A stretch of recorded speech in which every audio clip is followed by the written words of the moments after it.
Hello, xin chào tất cả mọi người đã quay trở lại kênh Group TV. Thì hôm nay hai anh em chúng tôi sẽ đi lên núi, sẽ đi kìm phong lan. Đấy, vô hôm nay tới đi núi rồi. Giờ anh em chúng tôi sẽ nghỉ đêm một xíu để vì lên nhọc thì nó mệt quá. Bây giờ nghỉ cái này xíu. Đấy, tí nữa mình sẽ đi tiếp. Đấy.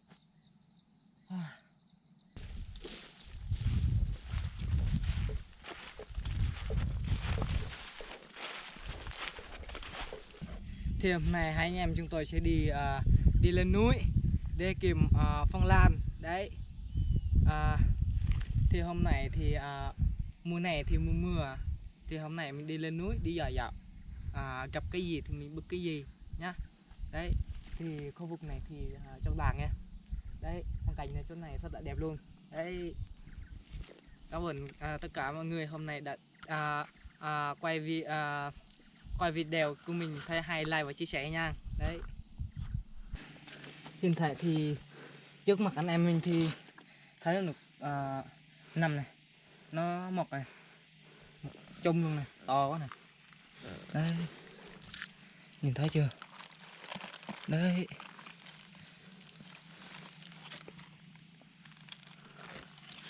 này, thấy chưa? Nói chung là cái nằm này mình ăn được này. Đấy, giờ nó thui hết rồi. Thấy chưa?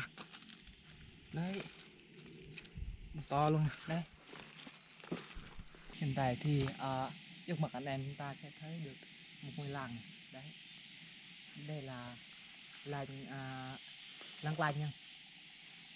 Đấy, làng lành đó, thấy chưa? Cái này làng người ta rồi. Giờ mình đi từ xa lắm rồi, từ làng mình tới làng người ta luôn này. Đấy, này, bây giờ nhiều cây tre quá này. Đấy, rất là đẹp luôn, nhiều này. Đấy, thì chỗ này khu vực này là cây tre không này. Đấy,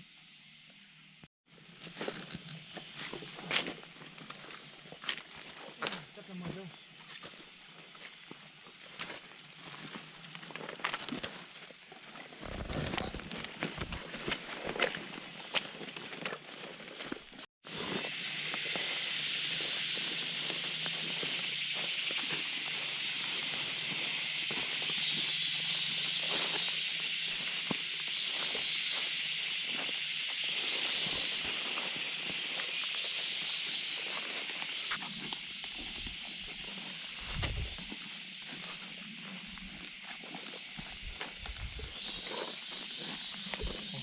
Kia này, hoa này.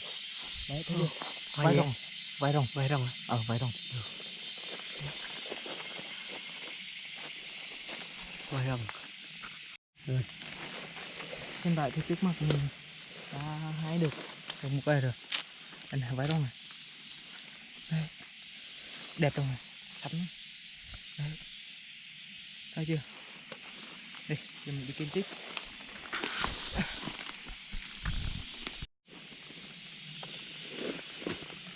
Hoa lan thì đâu hoa lan thì đây, đấy, thấy chưa? To đó, đấy mà này.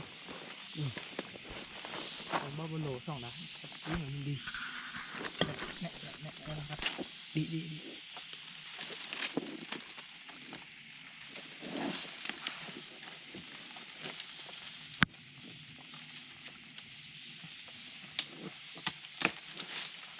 Yeah.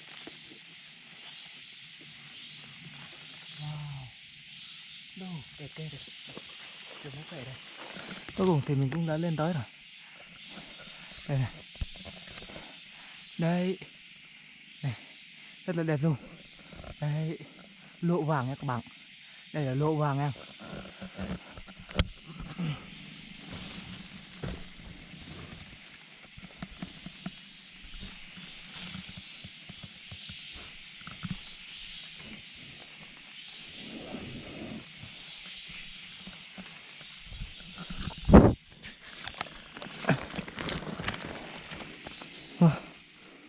Một giò luôn, các bạn thấy chưa?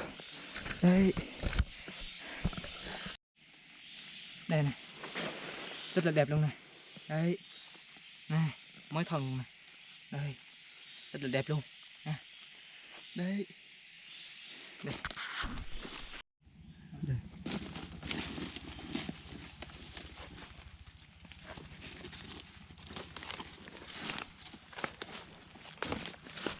Cái này này là Được đẹp này. Đẹp. Wow, Đu. cái là này. Đường. Oh, Ông già hạt luôn á. giống da hạt luôn. Đường.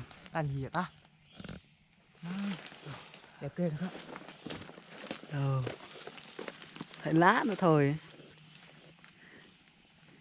Wow, ngoài cái kia này có một mầm nữa này. Được. Đấy, cái kia này. Một mầm. Để mà hai cái này trước. Tí nữa mình qua bên kia nha. Đây, đến lên nha.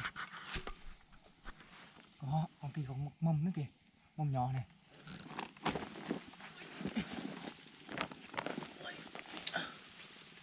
Wow, con thân nhỏ nhỏ nó Quay chị, quê. quay chị. Quay chị. Wow, đẹp. Chân như thế.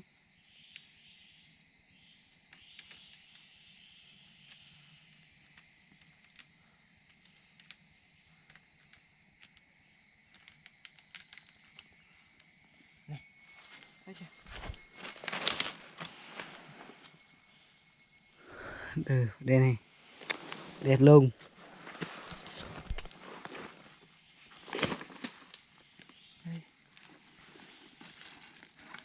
Hiện tại thì trước mặt anh em chúng ta rất nhiều phong lan. Đấy, nhiều hoa lan là bình thường thôi. Đây, nó mọc tới chống đồ rồi, được rồi. Đây này, mới giò này, đấy. Một mầm, hai mầm, ba mầm. Đấy, còn một mầm, mấy mầm này nữa. Đây này, tiếp theo là mấy mầm này nữa. Đấy. Này. Đây. Còn đây là đuôi chồn nha các bạn. Đây này. Đây là đuôi chồn. Đi chôn. Đây, Đi chôn. rất là nhiều Đây luôn. này. Đâu, quá đẹp luôn. Đâu, đây.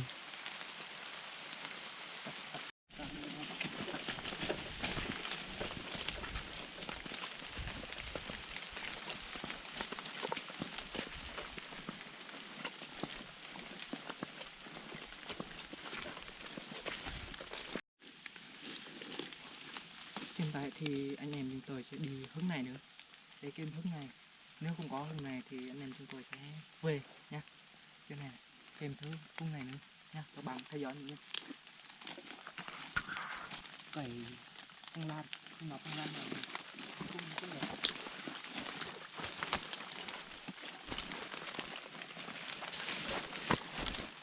Dạ. Đấy. Rất là to luôn nha.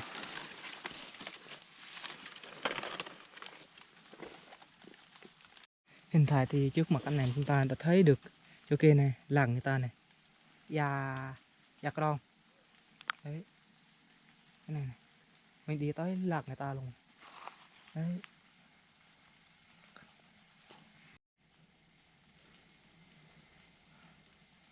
Wow, rất là đẹp luôn. Wow. Hiện tại thì chỗ này có được một cục đá lớn. Đấy, cái này này. Đấy, cục đá rất là lớn luôn. Chỗ này người ta hay đi vào rừng, người ta hay ăn cơm á, mùa mưa á, người ta hay đốt lửa chỗ này. Đấy, nhưng mà người ta hay đốt lửa chỗ này. Đấy, cục đá này rất là to luôn. Wow, đẹp ghê cả cảnh này. Wow. Wow, một quá. Wow.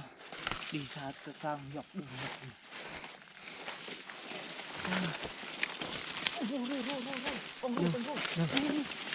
Con rùa đang bắn lắm rồi. Đây, rùa nè, đây đây đây, thấy chưa? Thấy rồi. Thấy chưa? Rùa này. Wow, hôm nay trông mặn ghê thật á. Có phong lan và có rùa nữa. Đây này, rùa. Wow.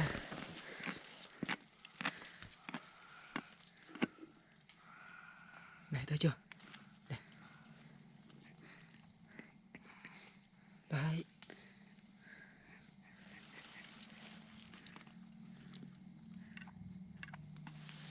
Trông mặn rồi. Giờ có được một con rùa đây. Để về nhà mình nuôi nhá. Đấy.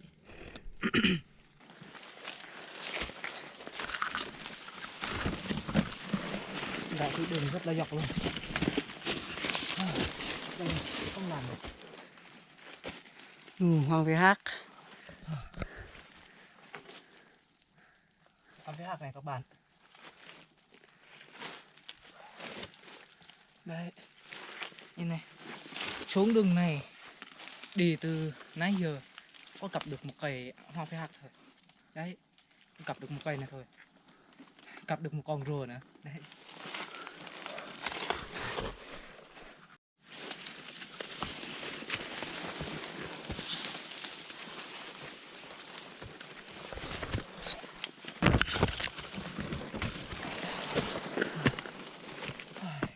Lên dọc này cần chết luôn, rất là mệt luôn.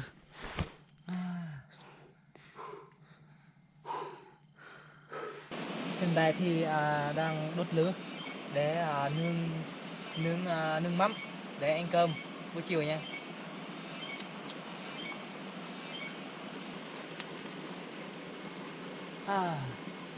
Giờ đói cơm quá thì nướng cái nướng ít thịt này để ăn cơm buổi chiều nha các bạn. Đấy, bây giờ là 1 giờ rồi. Giờ là chín rồi này. Đó, thấy chưa? Đấy, nhìn thấy ngon chưa? Đấy. Thèm quá. Đấy thì anh em tôi sẽ ăn cơm nha các bạn.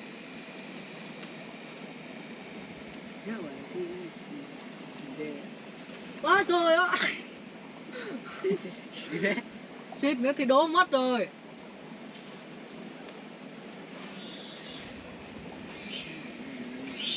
Đấy, những cái này thôi món nhân tộc này.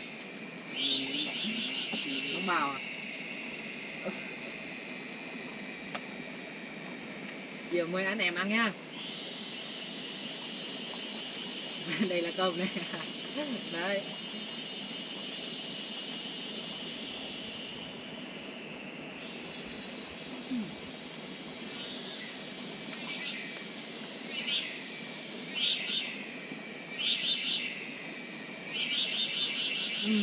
Ngon.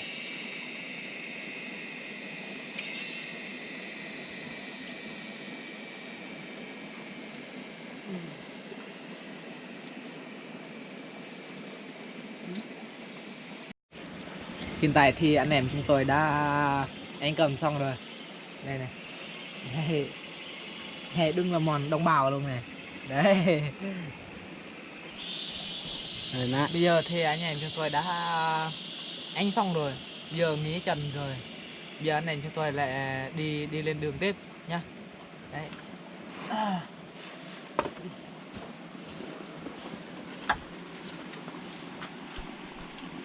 Thì hôm nay thì hai anh em chúng tôi cũng đã về rồi, bởi vì hết làn rồi. Còn giờ hai anh em chúng tôi sẽ về thôi, giờ hết làn rồi. Anh em thấy thì hay và like và chia sẻ nha, ủng hộ yêu mình nha. Bye.